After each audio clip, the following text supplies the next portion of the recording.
قریشی‌ها بسیار کوشش کردند که رسول خدا صلی الله علیه و سلم را خاموش سازند، دیگر دعوت نکند، ولی بیفایده بود. جمع شدند و گفتند محمد با سخن کردن نمیفهمد، او را ما باید که با سختی خاموش کنیم، اذیتش بدهیم، شاید دیگر دعوت نکند. روز قریشی‌ها در نزدیکی دارالندوه نشسته بودند. رسول خدا صلی الله علیه و سلم در حالت طواف بود. دارالندوه خانه‌ای که مصلحت می‌کردند قریش‌ها جمع می‌شدند با کعبه بسیار نزدیک بود. با خانه کعبه هر وقت که رسول خدا طواف می‌کرد و یعنی به طرف دارالندوه نزدیک می‌شد، قریشی‌ها رسول خدا را دشنام می‌دادند، سخن‌های قبیح می‌گفتند، مسخره می‌کردند، ولی رسول خدا صبر می‌کرد، جواب نمی‌داد به آنها. همین طور چند مراتبه رسول خدا را دشنام می‌دادند، مسخره می‌کردند، سخن‌های قبیح می‌گفتند. وقتی رسول خدا طواف را تمام کرد، بسیار غضبناک شده بود. به نزد آنها آمد و گفت: ای قریشی‌ها، روی‌های شما سیاه باد، یعنی روی‌هایتان سیاه شود، شما را مرگ انتظار است. وقتی این سخن‌ها را شنیدند قریشی‌ها، یعنی بار یکم بود که رسول خدا اینقدر سخن سخت گفته بود. آنها سخت ترسیدند و از رسول خدا زاره و التماس میکردند که ای محمد، تو شخص حلیم هستی، رحمدل هستی، ما را ببخش. رسول خدا هیچ سخنی نکرد، جواب نداد و از نظرشان رفت. قریشی‌ها جمع شدند، گفتند ما را چی شد؟ ما میخواستیم او را اذیت بدهیم، ولی یک سخن سخت گفت، ما ترسیدیم و بخشش پرسیدیم، نباید این طور میکردیم، پگاه ما او را باید اذیت بدهیم.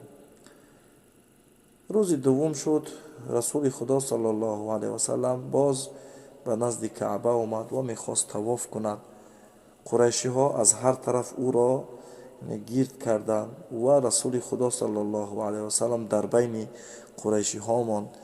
هر کسی رسول خدا را از هر طرف میزد، طیله میکرد، سخن بد میگفت، دشنام میکرد و میگفتند تو ما را تهدید کردی که میکشی. و همینطور رسول خدا صلی الله علیه و سلم با آنها هیچ چیزی نمیگفت، خاموش بود، از بین آنها برآمدن نمیتوانست.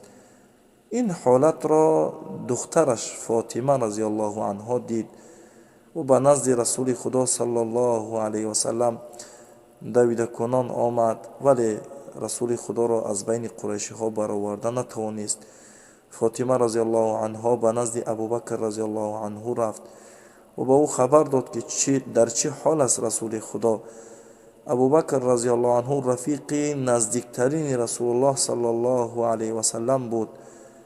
وقتی سخنان را شنید، به نزد رسول الله صلی الله علیه و سلم دویده کنان آمد و در بین قریشی‌ها در آمد و رسول خدا صلی الله علیه و سلم را از بینشان برآورد و گریه کرد و گفت: اتقتلون رجلا ان یقول ربی الله، آیا مردی را میکشید، میزنید که میگوید پروردگار من الله یگانه و یکتا است؟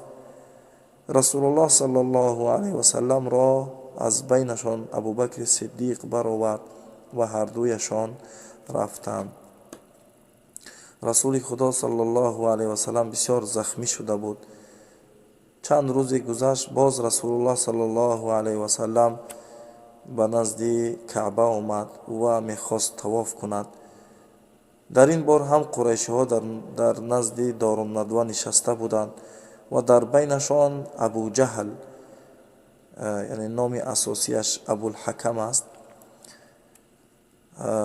او را ابو جهل برای نامیدند که بسیار جاهل بود، یعنی پدر نادانی او را نام کرده بودند. ابو جهل نشسته بود. هر وقتی که رسول خدا صلی الله علیه و سلم طواف میکرد و نزدیک میشد به طرف دارالندوه، ابو جهل رسول الله صلی الله علیه و سلم را چنان دشنام میکرد که پیش از این هیچ کسی رسول خدا را اینطور دشنام نکرده بود.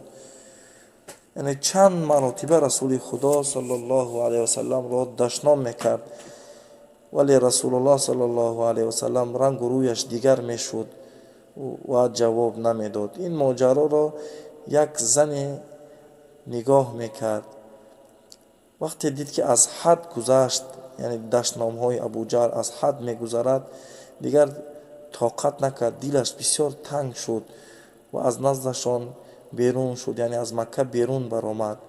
در این حالت حمزه رضی الله عنه را دید. حمزه رضی الله عنه در آن وقت مسلمان نشده بود و از شکار میگشت. حمزه رضی الله عنه عمک رسول الله صلی الله علیه و سلم است، بسیار با قوت بود. بعضی مورخین میگویند که خودش تنها شیر را شکار میکرد. زن حمزه رضی الله عنه را دید، گفت اگر میدیدی ابوالحکم یعنی ابو جهل چی میکرد با پسری برادرت با محمد؟ حمزه گفت چی کرد؟ یعنی ابو جهل با پسری برادرم چی کرد؟ زن گفت دشنام ها و مسخره بسیار هم بد میکند با پسر برادرت. حمزه رضی الله عنه گفت هیچ کسی ابو جهل را جواب نداد؟ زن گفت نه. حمزه رضی الله عنه بسیار غضبناک شد و به سوی دارالندوه رفت، در جایی که قریشی ها نشسته بودند. وقتی حمزه رضی الله عنه به دارالندوه نزدیک شد، دید که ابوالحکم یعنی ابو جهل نشسته است. یک تا او را در سرش زد و سرش را زخمی کرد، پر از خون شد سرش. حمزه گفت آیا محمد را دشنام میدهی در حالی که من در دین محمد هستم؟ کی میتواند با من مقاومت کند؟ خویشاوندان ابوالحکم یعنی ابو جهل از جایشان خیستند. ابو جهل گفت در جایتان بنشینید، این خطای من است، من دشنام داده بودم پسری برادرش را. حمزه رضی الله عنه میگوید خانه رفتم و در فکر بودم که چطور در زبانم، یعنی چطور از زبان من برآمد گفتم من در دین محمد هستم، در حالی که من در دین محمد نبودم در آن وقت. یعنی غلفت از زبانم برآمد، ناگهان از زبانم برآمد. شبی دراز حمزه رضی الله عنه فکر میکرد که چطور کنم اکنون؟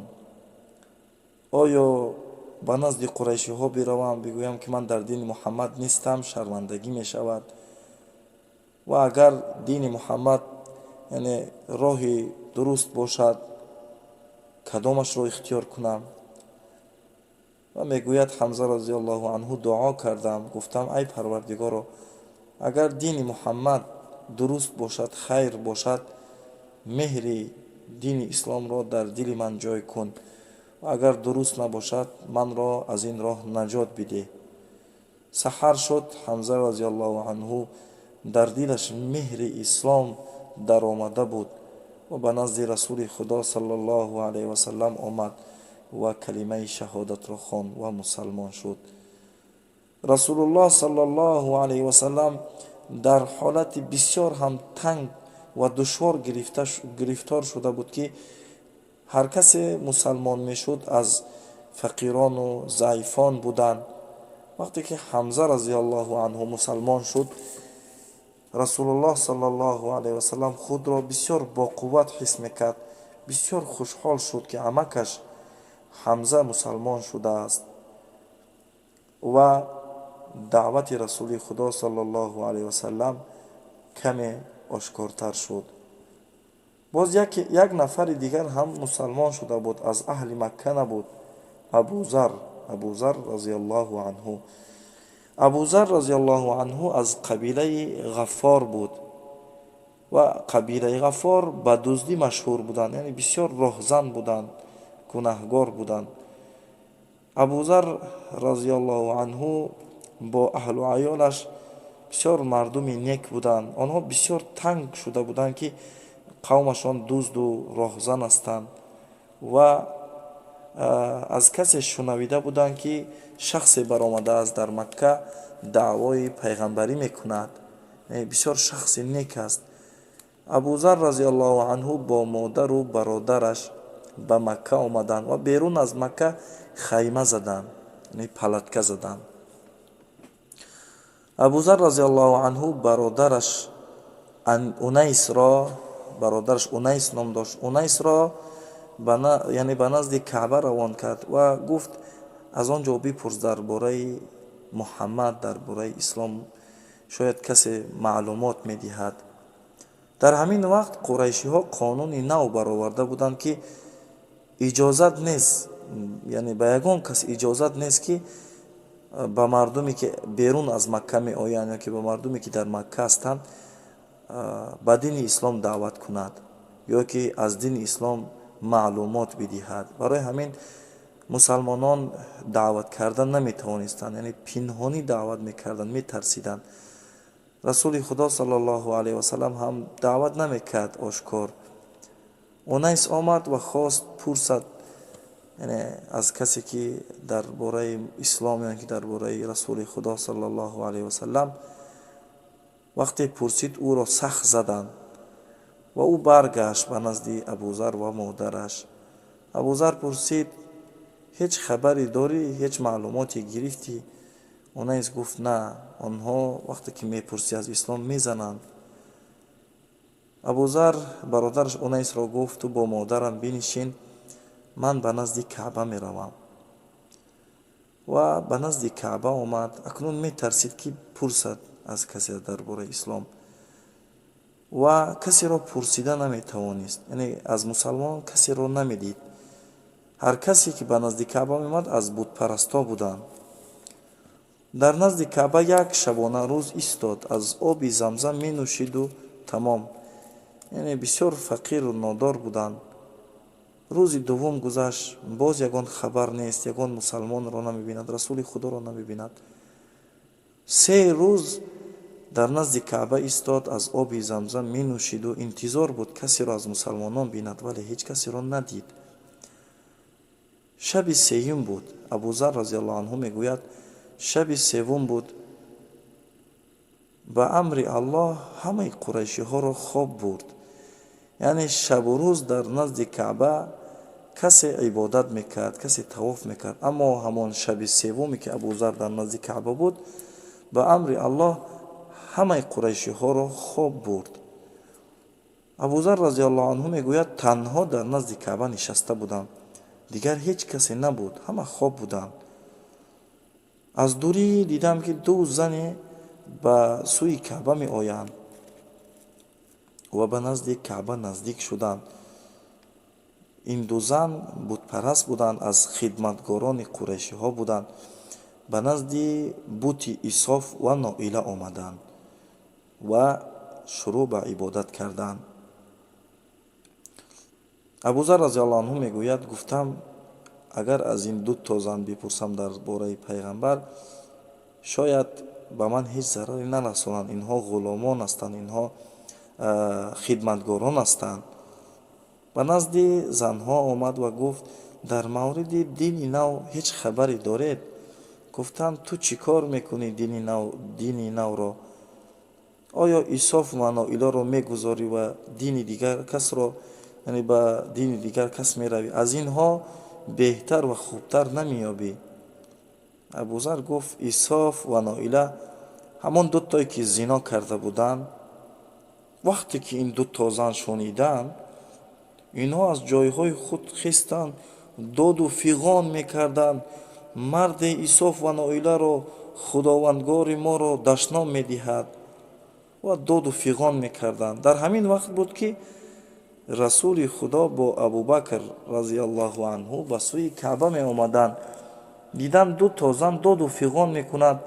пурсиданд, шуморо чӣ шудааст? гуфтанд, он ҷо марде истодааст, Исоф ва Ноиларо дашном медиҳад.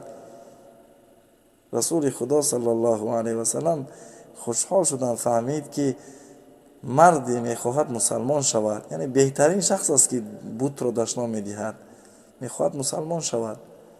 пурсид, куҷост он мард? гуфтанд, назди Каъба нишастааст. расули худо саллаллоҳу алайҳи васалам бо Абубакр ба назди Каъба омаданд, диданд марде нишастааст. пурсиданд, تو کی هستی؟ چی میخواهی؟ ابوذر رضی الله عنه خود را معرفی کرد، یعنی گفت من نامم ابوذر است، از قبیله غفار هستم. و از رسول خدا پرسید ابوذر شما کی هستید؟ رسول خدا گفت من محمد هستم و این ابوبکر است. ابوذر رضی الله عنه فهمید که این همان شخصی است که من برایش آمدم و با رسول خدا در نزد کعبه نشستن و از رسول خدا صلی الله علیه و سلم در مورد دین اسلام پرسان شد و مسلمان شد. ان شاء الله تعالی در نوار بعدی دوام قصه را یک جایه میشنویم. کسانی که قصه را تا آخر گوش میکنید، اگر آبونه نشده باشید آبونه شوید، اشتراک کنید در کانال ما. ان شاء الله تعالی بسیار چیزهای خوب را میشنوید و بر رفیقانتان روان کنید تا اینکه از سیرت رسول الله صلی الله علیه و سلم با خبر شوند، از اسلام با خبر شوند. ان شاء الله تعالی شما هم در اجر شریک میشوید. السلام علیکم و رحمت